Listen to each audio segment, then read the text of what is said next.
Assalamualaikum warahmatullahi wabarakatuh. Pemirsa, berjumpa kembali lagi bersama saya Febi Srayu Anita dalam Jurnal Kotim. Informasi mengenai Kabupaten Kota Waringin Timur dan sekitarnya telah kami rangkum untuk Anda. Berikut informasi selengkapnya.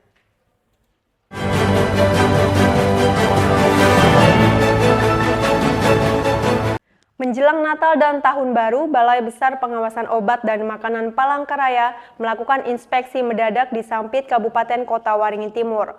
Petugas menemukan swalayan menjual makanan di diskon yang ternyata sudah kadaluarsa. Inspeksi mendadak oleh BPOM Palangkaraya pada Rabu pagi dilaksanakan sebagai bentuk pengawasan terhadap peredaran makanan dan minuman di Sampit. Terdapat lebih dari 10 swalayan dan toko retail yang menjadi objek pengawasan. Petugas menemukan lebih dari 30 produk makanan dan minuman kemasan tidak layak edar, mulai dari kemasan rusak hingga sudah kadaluarsa. Bahkan pada salah satu swalayan di Jalan Letjen Sutoyo ditemukan produk makanan kaleng kadaluarsa yang dijual dengan label diskon 50%. Masa kadaluarsa produk kemasan itu berakhir pada 5 Oktober 2024. Terhadap temuan itu, petugas kemudian melakukan penyitaan untuk dimusnahkan, serta diberikan teguran kepada pelaku usaha untuk tidak mengulanginya. Memang tujuan dari pengawasan ini adalah untuk menjamin bahwa pangan yang akan dibeli oleh masyarakat itu dijamin mutunya dan keamanannya. Kalau sudah nyata expired dan itu didiskon lagi gitu, apalagi kemasannya rusak tadi juga didiskon, itu tidak kita perkenankan. Nah mungkin seperti yang disampaikan oleh Pak Kadis akan diberikan efek jerah bagi pelaku usaha yang masih melakukan hal-hal seperti itu. Kita pasti dari pemerintah bukan langsung menghukum, pasti ada pembinaan dulu. Kalau kita sudah sampaikan tapi mereka masih mengulang, tentu akan ada efek jerah yang diberikan oleh pemerintah terhadap pelaku usaha yang tidak mematuhi aturan yang berlaku. Pengawasan makanan dan minuman melalui sidak ini bertujuan memberikan jaminan rasa aman kepada para konsumen. Terlebih pada momen menjelang Natal dan Tahun Baru seperti sekarang, di mana tingkat pembelian produk makanan dan minuman biasanya mengalami peningkatan. Kalau kita sih justru malah lebih aman ya. Jadi untuk barang-barang expired nanti kan bisa terpantau, terus untuk barang-barang ilegal itu terutama bisa tahu mana yang barang-barang sebenarnya resmi atau nggak resmi, itu nanti kita bisa tahu dari Balai POM itu. Nah, sebenarnya itu pengaruh juga ke konsumen, karena kan kalau ada riwayat barang expired di toko ini kan mungkinan konsumen ragu juga gitu kan intinya. Tapi mungkin kalau ada penilaian dari Balai POM itu bagus, kepercayaan konsumen ke toko ini jadi meningkat juga. Mengingat masih banyak produk tidak layak edar yang ditemukan, warga diimbau lebih teliti dalam membeli makanan dan minuman kemasan, pastikan produk yang dibeli benar-benar aman untuk dikonsumsi. Mashud Badarudin, Hayat TV. Polres Kota Waringin Timur lakukan pengamanan ketat rapat pleno rekapitulasi penghitungan suara pilkada tingkat kabupaten. Pengamanan ini untuk memastikan jalannya tahapan penting pilkada tersebut berlangsung aman, lancar, dan kondusif. Dalam upaya mengamankan jalannya rapat pleno rekapitulasi suara pilkada tingkat kabupaten, Polres Kota Waringin Timur menerjunkan lebih dari 130 personel. Pengamanan juga mendapat dukungan dari aparat TNI dan Satpol PP setempat.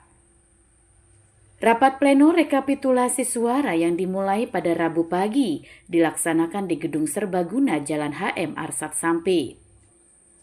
Untuk mencegah adanya barang berbahaya yang dibawa oleh peserta, polisi menyiapkan 1 unit mesin sinar X guna memeriksa tas bawaan peserta.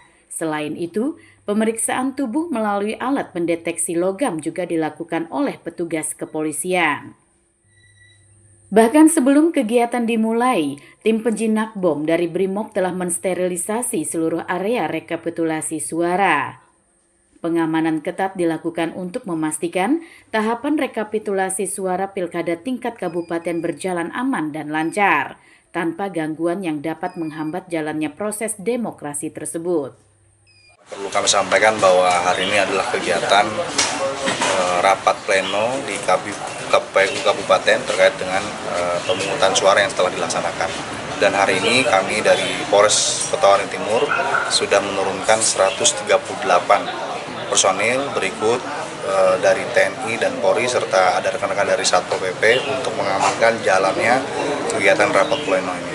Untuk kita mengklirkan area, yang pertama kita sudah turunkan rekan-rekan dari tim Brimob ke Gana untuk melakukan sterilisasi, kemudian untuk pintu depan kita buatkan one gate system.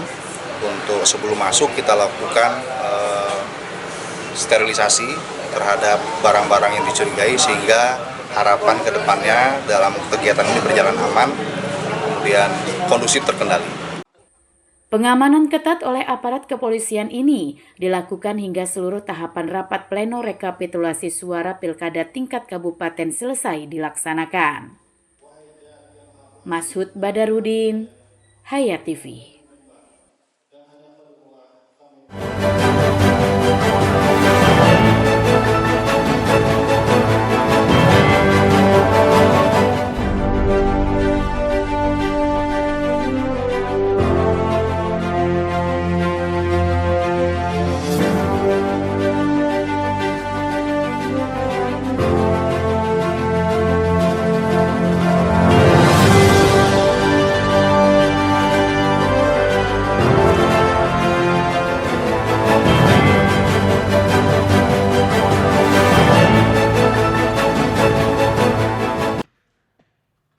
Beberapa wilayah desa dan kelurahan di Kabupaten Kota Waringin Barat mulai terendam banjir akibat luapan air Sungai Arut. Seperti halnya yang terjadi di Desa Kumpai Batu Bawah, Tanjung Trantang dan juga Tanjung Putri, Kecamatan Arut Selatan.